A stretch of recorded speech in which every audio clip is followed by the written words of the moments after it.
lunes, miércoles y viernes al mediodía llega un espacio dedicado a ti, donde tu opinión y tu historia será parte de nosotros.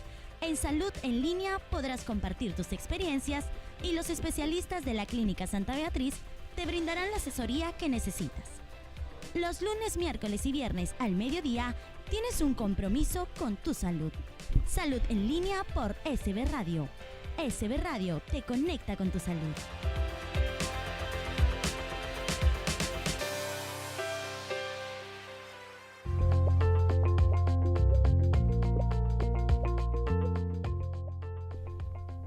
Hola amigos, ¿cómo están? Te saluda Magali Flores, quien te da la bienvenida a tu programa Salud en Línea. Hoy, como todos los lunes, miércoles y viernes a mediodía, vamos a conversar sobre temas de salud para el cuidado tuyo y de toda tu familia. Hoy vamos a conversar sobre las úlceras, estas famosas úlceras que tan nocivas pueden ser, cuáles son los síntomas, cómo poder identificarlas de manera oportuna y obviamente para eso nos acompaña el especialista. Hoy está con nosotros el gastroenterólogo de Clínica Santa Beatriz, el doctor Carlos Flores. ¿Cómo está, doctor? Buenos días. Muy buenos días, muchas gracias por la invitación. Doctor, vamos a conversar de las úlceras. ¿Qué son exactamente? Para que nos pueda explicar un poquito a detalle y cómo ir identificando que tenemos un problema de úlceras. Bueno, por definición, una úlcera es una solución de continuidad, ¿no? O sea, donde hay una mucosa, la solución de continuidad se presenta en un sitio determinado, a eso se le llama úlcera. Nosotros vamos a tratar específicamente de la úlcera péptica, ¿no es cierto? Porque úlceras pueden haber en cualquier parte del organismo. Pero hablando de úlcera péptica, sería una solución de continuidad en la mucosa del esófago, del estómago y o duodeno. Son los tres sitios donde pueden haber úlcera péptica. Patología muy frecuente a nivel mundial. Se dice que el 10% de la población de la población mundial sufre de úlcera en algún momento de su vida. Esa es la definición más adecuada de úlcera. Claro, ¿y por qué usualmente, díganos usted de repente, es tan común encontrar las úlceras en estómago? Bueno, las úlceras, como les he dicho, están en tres sitios: esófago, estómago y duodeno. La más frecuente es en el duodeno. Le siguen las del estómago y en tercer lugar las úlceras del esófago. Las úlceras del esófago no son tan frecuentes. Entonces, ¿pero por qué se presentan en estos sitios? Es por dos factores. Uno es por el ácido que se encuentra en el estómago y otro es por la pepsina, que también se encuentra en el estómago, y por eso se llama úlcera péptica. De repente uno podría decir, mejor debería haberse llamado úlcera ácida, ¿no?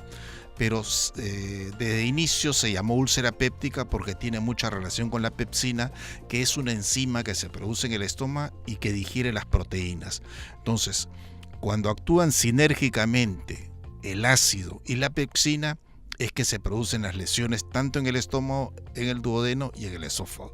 El estómago está un poco más habituado a lidiar con el ácido y con la pepsina. Es una mucosa que está acostumbrada a eso. Además tiene una capa protectora. Esa capa protectora no la tiene el duodeno o la tiene en mucho menor nivel. Por eso es que hay más úlceras duodenales que gástricas. Y el esófago prácticamente no tiene capa protectora. Entonces apenas llega ácido puede producir úlcera ahí. Dígame, ¿y las úlceras en general podrían llegar a ser mortales? Es decir, ¿podría atentar con nuestra vida realmente una úlcera no tratada? Bueno, una úlcera de por sí no tiene por qué llegar a ser mortal, ¿no? Pero sí podría comprometer la vida si se complica. Las complicaciones de la úlcera son el sangrado, la perforación y la obstrucción. Esas son las tres complicaciones que puede presentar una úlcera. Hay una cuarta que se llama la penetración, o sea, la úlcera penetrante. Hablemos de cada uno de ellos. ¿Que puede ser mortal una hemorragia digestiva? Por supuesto que sí. O sea que una úlcera que se complica, hace una hemorragia digestiva, puede matar a una persona, ¿no? Si es que no es tratada adecuadamente esta persona. Una úlcera que se perfora y no es diagnosticada a tiempo, pues produce un cuadro de peritonitis, y lógicamente un cuadro de peritonitis es una cosa pues que puede llevar a la muerte al paciente, ¿no? Una úlcera Una obstrucción por úlcera. Difícil que llegue a matar a una persona, porque ya tendría que retardarse mucho el diagnóstico, ¿no? Por ahí no. Y la cuarta complicación que le he dicho, la penetración, es cuando una úlcera se profundiza, pero no se perfora porque tiene un órgano adyacente que le sirve como base. Pero si este órgano es, por ejemplo, el páncreas, entonces se produce una pancreatitis localizada, y la pancreatitis siempre es severa, ¿no? Otros órganos también pueden ser la base de la úlcera cuando penetra, y podría comprometer y dar sintomatología de ese otro órgano. Entonces quedemos claro que las complicaciones, algunas de ellas sí pueden llegar a ser mortales. Así es, alguna complicación sí puede llegar a ser mortal. Doctor, ¿y cómo identificar que estamos con un problema de úlceras? Es más, muchas veces ni siquiera vamos al especialista cuando sentimos algunos pequeños síntomas con gastritis. Entonces, ¿cuál sería la sintomatología o cuál sería el signo de alarma de repente para cada persona para ir de manera oportuna al especialista? Bien, quizás el síntoma más frecuente es el ardor epigástrico. El ardor epigástrico, que tiene algunas características que lo diferencia del ardor producido en la gastritis, ¿no? Generalmente el de la gastritis es un ardor que aumenta con la ingesta de alimentos, mientras que la úlcera calma con la ingesta de alimento y aparece o reaparece más o menos 2 horas después de la ingesta. Pero característico es que uno le pregunta al paciente, ¿tiene ardor a media mañana? Sí. ¿Y qué pasa cuando almuerza? Me calma. Eso es lo que dice generalmente el paciente. En la tarde vuelve a aparecer. Todavía no es hora de cenar, continúa trabajando. ¿Qué hace el paciente? Un par de galletitas y siente que le calma. Cuando llega a su casa, ya está con el ardor nuevamente. Cena y le desaparece el ardor. Y así al día siguiente igualmente. Generalmente amanece sin dolor, pero antes de tomar desayuno ya le viene el dolor. Toma desayuno y le calma. Esa es la úlcera de 3 tiempos. La sintomatología dolorosa de 3 tiempos, porque aparece después del desayuno, del almuerzo y de la cena. Hay una úlcera de 4 tiempos, en la cual lo despierta al paciente. Aparece un dolor a medianoche, 2, 3 de la mañana, el paciente se despierta y está con el ardor. Esta úlcera de 4 tiempos generalmente nos indica que está localizado en el duodeno, mientras que la úlcera de 3 tiempos está localizada en el estómago. Esto es algo que hay que tenerlo en cuenta para, en el momento que uno hace algún examen tratando de comprobar, pues sabe a dónde va a mirar con mayor detenimiento, porque ya sabe si está ubicada esa úlcera en el estómago o en el duodeno. Claro, y usted nos mencionó tres lugares donde normalmente se localizan las úlceras, ¿no? Así duodeno, estómago, esófago. Cuando estamos hablando de la otra parte del esófago, exactamente, ¿cuáles son los síntomas que se presentarían? Bueno, cuando hay una úlcera en el esófago, que es la úlcera de Barrett, es porque el paciente tiene una historia de reflujo de mucho tiempo de evolución. Ese reflujo va lesionando, pues, poco a poco la mucosa del tercio inferior del esófago y llega un momento en que ya se presenta la úlcera, pues se forma la úlcera. Es un dolor más intenso, más agudo, más localizado en el epigastrio y obliga al paciente a acudir al médico. Eso no lo puede tratar él con algún sintomático.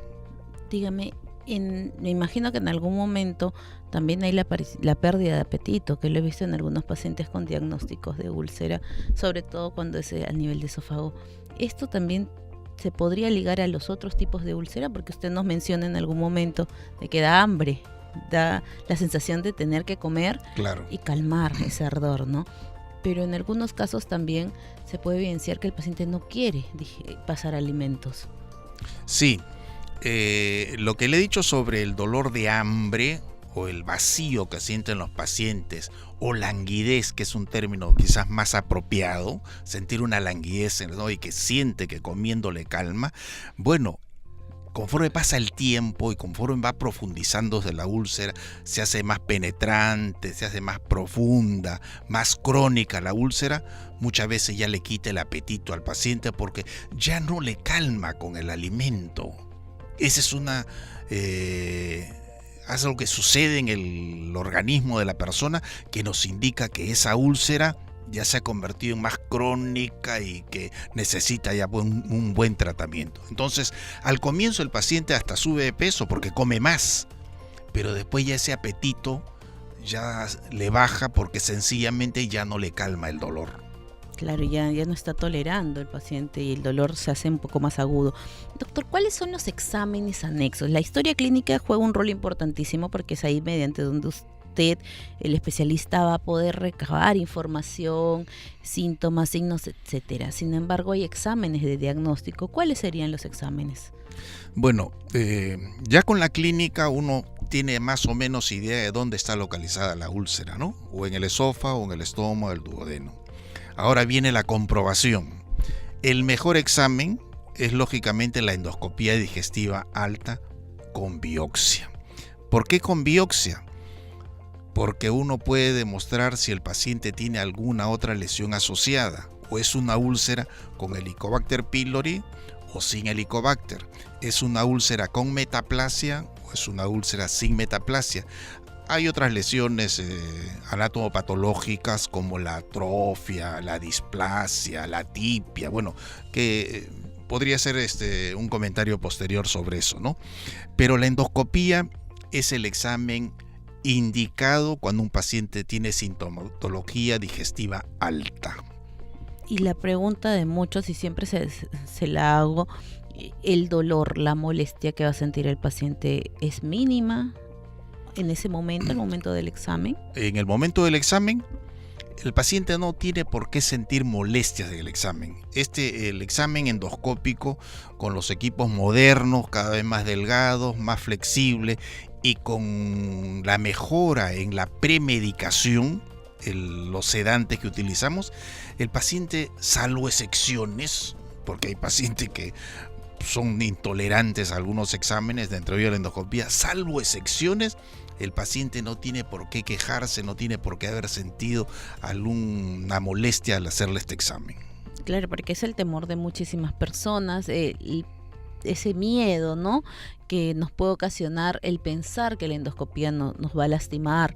Sin embargo, bien dice usted, un buen tratamiento previo con los fármacos y el procedimiento de manera adecuada va a evitar esta molestia, ¿no? Doctor, ¿una úlcera se puede curar? O sea, ¿realmente tiene cura con tratamiento? Ya. Antes de responderle esa pregunta, en relación con las molestias, todavía hay muchos lugares, no voy a decir dónde, donde el paciente sale traumatizado de la endoscopía. Y cuando viene donde un especialista, entonces uno le dice endoscopía, mucho temor, uy, endoscopía, como si uno le dijera que tiene que ir a la guerra, ¿no? Y no es así. Lo que pasa es que hay centros, quizás por ahorrar o no sé bien, no utilizan sedante. Y sin sedante, lógicamente, el problema es terrible para muchísimos pacientes. Ahora, en relación a la pregunta que me acaba de hacer, si se puede curar la úlcera, definitivamente el 90 y tantos % de las úlceras se curan. Antes era una patología, estoy hablando de 30, 40 años atrás, que tenía mucha relación con la cirugía. Muchísimos pacientes con úlcera terminaban donde el cirujano. Pero es una patología que los gastroenterólogos se lo hemos quitado cada vez más. Ahora, poquísimos son los casos que van a cirugía. Digamos, una perforación. Bueno, prácticamente el 100% de las perforaciones, aunque hay tratamiento médico para la perforación también, con aspiración, bueno, hay una serie de medidas que se pueden tomar en algunos lugares y si el paciente tiene un riesgo quirúrgico muy alto, se puede tratar médicamente una perforación. Pero en la mayoría de los casos, si el paciente se perfora, bueno, ahí tenemos que recurrir al cirujano, pues, ¿no? Un sangrado digestivo. Antes, pues, la mitad de los pacientes con sangrado digestivo tenían que ir a cirugía. Ahora ya no, hay muchos métodos para poder detener el sangrado digestivo y una minoría va a cirugía. Una obstrucción, si es una úlcera prepilórica o pilórica que ha presentado varios episodios y que obstruye ya el píloro, bueno, tiene que ir a cirugía, ¿no? En conclusión, la mayoría de las úlceras se solucionan médicamente y un pequeño porcentaje se solucionan quirúrgicamente. Algunos no se solucionan. Bueno, hay pacientes que pueden seguir teniendo el Helicobacter.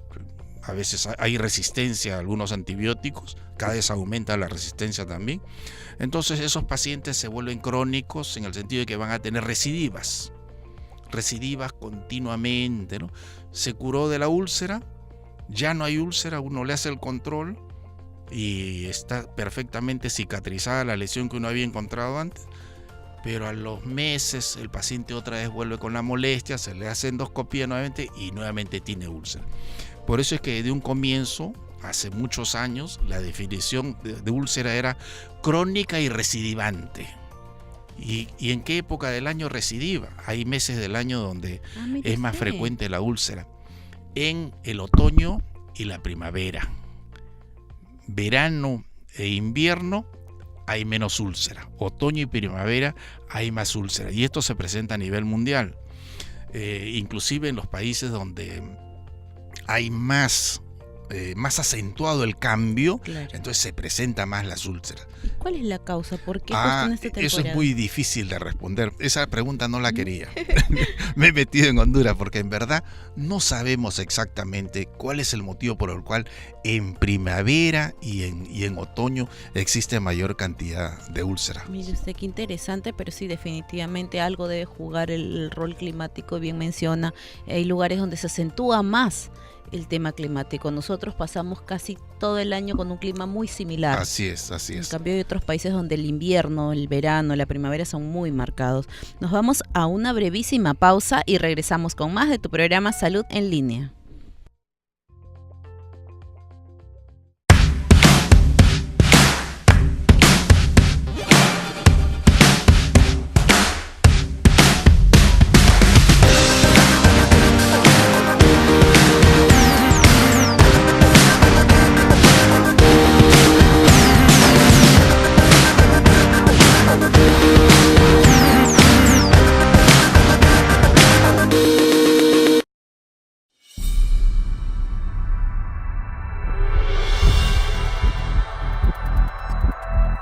Toda persona que tiene algún factor de riesgo cardiovascular, como por ejemplo personas que fuman, personas que sufren de la presión arterial, personas que tienen colesterol y triglicéridos altos, que tienen obesidad, que son sedentarios, no hacen mucha actividad física, esas personas deberían hacerse un chequeo, un control preventivo para enfermedades cardiovasculares.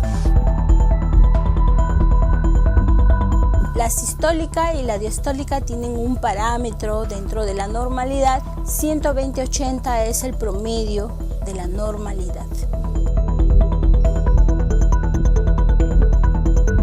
Dolor de pecho. El dolor de pecho puede ser dolor típico o un dolor atípico.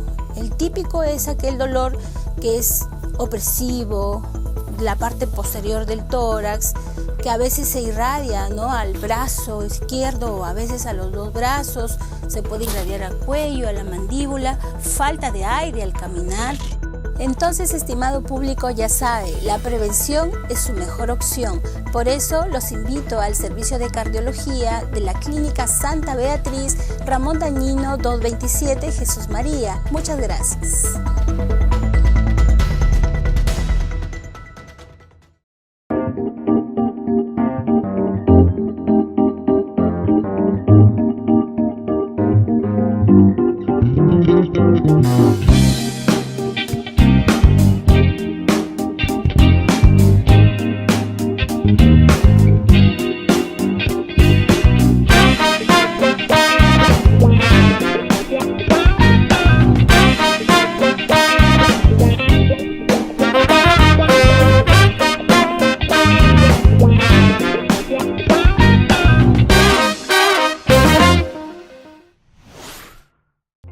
Y estamos de regreso en tu programa Salud en Línea, conversando hoy sobre las úlceras, y veníamos conversando en interno sobre cuáles son realmente los factores de riesgo, porque podemos estar confundiéndonos, podemos creer de repente de que el alcohol, los fármacos son los causantes. Sin embargo, el doctor nos va a explicar a detalle exactamente cuáles son los factores de riesgo y cuáles son aquellos que nos pueden causar esta confusión.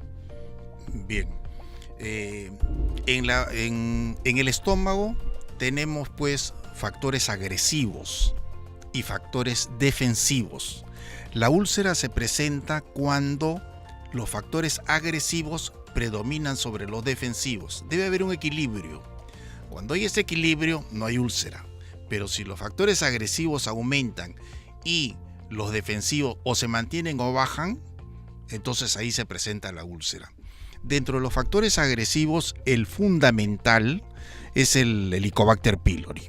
Es causante del 80% de las úlceras o hasta más, ¿no? Dentro de los factores defensivos tenemos pues una serie de mecanismos producidos por las prostaglandinas, la unión de las células, la circulación arterial o arteriolar que existe entre esas células, que hace de que la persona mantenga firme, bien hidratada también su mucosa gástrica. Pero conforme pasan los años, esos factores defensivos disminuyen y se presenta lo que conocemos como úlcera del geronto. Es una úlcera grande, profunda generalmente, y de tratamiento mucho más prolongado, y que es un tratamiento totalmente diferente al de la úlcera péptica del joven, del adulto, porque acá no interviene mayormente el ácido, sino los factores defensivos. Doctor, dentro de las complicaciones de repente que una persona común denominador nos pueda mencionar es, ¿sabes qué? Tal persona fuma mucho, toma mucho, seguramente va a tener úlcera. Me imagino que usted también ha escuchado estos comentarios en el día a día. ¿Qué tan real es esto? Ya. Muy buena pregunta, porque permite aclarar un concepto general, ¿no? La toma de aspirina, los AINES, los corticoides, los anticoagulantes, el licor, el tabaco, son factores que contribuyen a lo que se llama perpetuación de la úlcera. O sea, la persona tiene úlcera y cuando tiene consumo de alguna de estas sustancias que he mencionado, entonces el paciente no va a curar su úlcera. Uno le da el mejor tratamiento que existe y sigue con su úlcera. ¿Por qué? Porque fuma, toma las medicinas que le he mencionado, entonces no se va a curar. Pero si el paciente deja esas sustancias, entonces el paciente con el tratamiento adecuado va a curar su úlcera y probablemente no recidive la úlcera. Entonces se considera factores que van a perpetuar la úlcera, los mencionados, factores que van a interferir con el tratamiento, no van a permitir que el médico cure la úlcera porque el paciente sigue con su ritmo de vida normal. Me olvidaba de un factor más, el estrés, ¿no? Todos ellos son factores que claramente les puedo decir no producen úlcera, la perpetúan, dificultan el tratamiento, dificultan la curación. Sí, como conversábamos en interno, no son los causantes, pero sí pueden ser aquellos que interfieren definitivamente en que el tratamiento no llegue a buen término. Usted mencionó en algún momento la úlcera del geronto, la úlcera del adulto mayor, y esto se ha visto en muchos casos en mujeres que tienden a consumir calcio de manera continua por larga data. ¿Qué tanta es la relación existente? Bueno, el calcio estimula la producción de ácido y el ácido lógicamente interviene en la producción de la úlcera. Entonces, no es recomendable el consumo crónico de calcio. Y en verdad, según mi experiencia y según mi lectura, el calcio no está muy bien demostrado como efecto positivo en las pacientes que tienen osteoporosis, ¿no? Bueno, pero gran cantidad de pacientes lo consumen y empiezan a presentar síntomas digestivos. El calcio es otro factor que está dentro de los que enumeré anteriormente, como la aspirina, los AINES.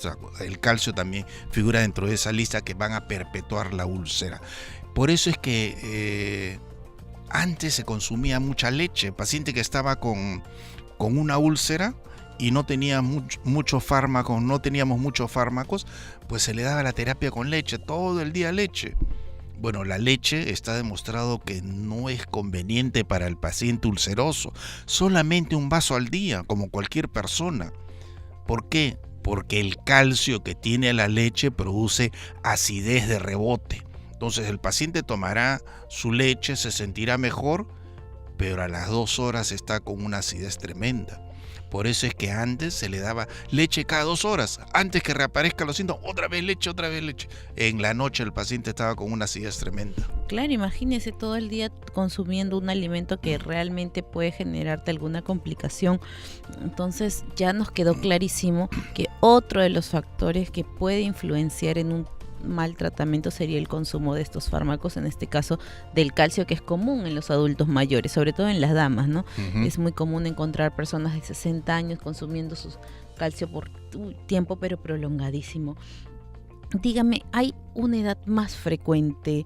¿Hay de repente un grupo etario que sea más frecuente la presencia de las úlceras, o de repente hay alguna diferenciación de género en la cual sea más presente en varones que en mujeres o algo por el estilo? Bueno, la úlcera siempre se ha considerado mucho más frecuente en hombres que en mujeres, en general, ¿no? La gástrica mucho más y la duodenal no tanto, pero siempre con predominio masculino. En la actualidad se ven cada vez mujeres con úlcera. Así que casi están igualando la incidencia de úlcera las mujeres a los hombres. Y con respecto al tema de edades, ¿influye, hay diferencias entre de repente un adulto joven, un adulto mayor? Sí, las úlceras son más frecuentes en gente joven, en los jóvenes y en los adultos. En los adultos, pero no en los adultos mayor, digamos adulto de 40 años, desde los 30 a los 50 es la mayor incidencia de úlcera. Yo me imagino que también debe estar ciertamente ligado también un tema de estrés. Como usted bien mencionaba en algún momento, el estrés también puede ser un desencadenante de los síntomas, ¿no? Sí, mencioné 5 factores. Me faltó ahí decir el calcio, que ya lo hemos comentado, y el otro es el estrés, indudablemente, que, aclaro, no produce úlcera, pero sí la perpetúa, dificulta el tratamiento. Dígame, en general, ¿estos factores van a agudizar la sintomatología? Bueno, eso es antes de que vayan donde el médico, porque ya van donde el médico generalmente con el antiácido nomás que se le da con bloqueador de bomba, los síntomas ya desaparecen, pero uno hace una endoscopía de control y sigue la úlcera, ¿no? Dígame, ¿en los tratamientos qué tan largos son, qué tan extensos pueden llegar a ser? Porque sabemos muy bien, nuestra población en general no estamos acostumbrados a consumir, a ser ordenados, partiendo de ese principio, ¿no? Entonces dejamos los tratamientos a medias. En este caso, ¿de cuánto tiempo es aproximadamente un tratamiento? ¿Y qué pasaría si dejo el tratamiento a mitad de camino? Muy bien. Primeramente me gustaría decir de que hay muchas úlceras que se curan solas. Que uno le hace una endoscopía a un paciente porque tiene molestias, ardor en la boca, pensando que tiene úlcera, uno ingresa, no hay úlcera, hay una gastritis sin mayor importancia, pero llega al duodeno y lo encuentra deformado, y le encuentra dos o tres cicatrices, se le encuentra divertículos en el duodeno o pseudodivertículos. Esto nos indica de que esa persona a lo largo de su vida ha tenido varios episodios de úlcera que muchas veces no los ha tratado, porque uno le pregunta, ¿usted ha tenido úlcera? No. Entonces ha tenido úlcera, pero asintomática y que cicatrizó sola. Cuando va al médico ya es porque tiene síntomas, entonces ahí haciendo el estudio endoscópico uno demuestra la úlcera y empieza el tratamiento, pues, ¿no? El tratamiento es muy efectivo en la actualidad, a pesar que hay mucha resistencia bacteriana en la actualidad. Hay que utilizar 2 antibióticos, un bloqueador de bomba y otras sustancias más para poder curar la úlcera, ¿no? ¿Cuánto tiempo? El tratamiento de la úlcera es de 8 semanas. Si le hago una endoscopía a un paciente y encuentro una úlcera, las 2 primeras semanas son para curar la úlcera, para tratar el Helicobacter, que casi siempre lo voy a encontrar, para tratar el Helicobacter, para matar el Helicobacter. Y las siguientes 6 semanas son para terminar de curar la úlcera. Así que uno tiene que advertirle al paciente que le encontró úlcera con Helicobacter, de que tiene 8 semanas de tratamiento. Pasado estas 8 semanas se le hace una endoscopía de control para ver si está curado. Un porcentaje, digamos, del 10 al 15%, hasta a veces hasta 20%, no se curó. Sigue con su úlcera. Entonces ahí tenemos que dar otro tipo de tratamiento porque se supone que el paciente tiene Helicobacter resistente. Dígame, ya llegando casi a la parte final, hay uno de los puntos que siempre relacionan, es úlcera, cáncer gástrico, gastritis, úlcera, cáncer gástrico, ¿no? Esa es más o menos la línea en la cual siempre se relaciona. ¿Qué nos podía aclarar al respecto? Ya, el cáncer es cáncer y la úlcera es úlcera. Si existe transformación de una úlcera péptica a cáncer gástrico, es una cosa excepcional. Eso es lo que el concepto que tenemos los gastroenterólogos. Si es que hay transformación, es excepcional. Si uno encuentra una úlcera péptica, pues es úlcera péptica, nació como úlcera péptica y terminará como úlcera péptica. Si apareció un cáncer por ahí, pues es cáncer siempre, no se va a transformar en péptico, ¿no? Entonces, son 2 cosas independientes. ¿Que hay un factor común? Sí, el Helicobacter. Porque el Helicobacter puede producir la úlcera y también puede producir el cáncer. Entonces, ese factor común quizás hace de que exista cierta confusión. ¿Por qué se pensaba antiguamente que se transformaban las úlceras en cáncer? Ese era un concepto más generalizado. Ahora se dice que si eso sucede es excepcional. Para no negarlo tajantemente, porque en medicina no hay ni 100% ni 0%. Nada está dicho. Sí. Entonces, lo que sucede es de que a veces las biopsias no son bien hechas, o mala suerte. Entonces uno no toca el sitio donde está el cáncer, pero uno hace diagnóstico de úlcera, ve la úlcera, biopsia negativa. Y al año le hacen otra endoscopía, úlcera, biopsia positiva para cáncer. ¿Se transformó en cáncer? No, era cáncer desde un comienzo. O apareció un cáncer al lado de la úlcera, pero esa úlcera péptica. Siempre fue úlcera. Siempre fue úlcera péptica, y si aparece un cáncer es porque no se tomó la biopsia en forma adecuada y ya era cáncer desde el comienzo. Pero le repito, la transformación es excepcional. Qué importante que aclaremos este punto porque, como usted bien dice, venimos de escuchar comentarios, mitos en general, de que, no, tienes gastritis, se va a convertir en úlcera y esta se convierte en un cáncer, cuando el factor común de todo esto es el Helicobacter. Más no es que estas 2 cosas se vayan a ir transformando en el camino. Doctor, ¿cuáles serían sus recomendaciones de repente para una persona que tiene el antecedente de familiares con úlcera y que viene pues de una línea de este tipo? ¿Cuáles serían las recomendaciones de exámenes oportunos, de la manera preventiva, cómo evitar que esto se complique? Bueno, acaba de decir usted algo que hay que tenerlo en cuenta: la herencia, los factores hereditarios. Eso es importante porque padres ulcerosos, el porcentaje de hijos ulcerosos es alto, es mayor que en la población en general cuando no tienen este antecedente familiar.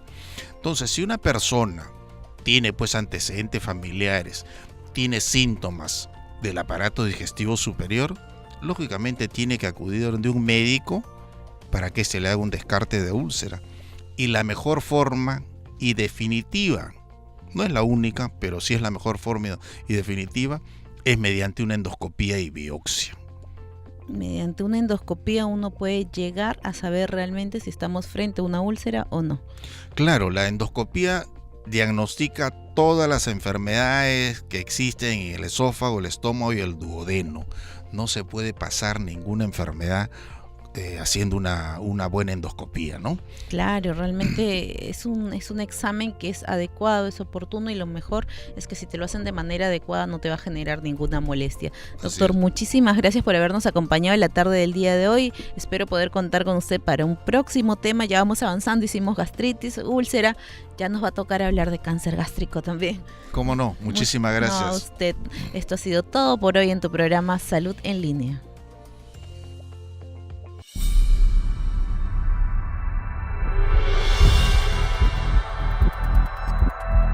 Toda persona que tiene algún factor de riesgo cardiovascular, como por ejemplo personas que fuman, personas que sufren de la presión arterial, personas que tienen colesterol y triglicéridos altos, que tienen obesidad, que son sedentarios, no hacen mucha actividad física, esas personas deberían hacerse un chequeo, un control preventivo para enfermedades cardiovasculares. La sistólica y la diastólica tienen un parámetro dentro de la normalidad. 120/80 es el promedio de la normalidad. Dolor de pecho. El dolor de pecho puede ser dolor típico o un dolor atípico. El típico es aquel dolor que es opresivo, la parte posterior del tórax, que a veces se irradia, ¿no?, al brazo izquierdo o a veces a los dos brazos, se puede irradiar al cuello, a la mandíbula, falta de aire al caminar. Entonces, estimado público, ya sabe, la prevención es su mejor opción. Por eso los invito al servicio de cardiología de la Clínica Santa Beatriz, Ramón Dañino 227, Jesús María. Muchas gracias.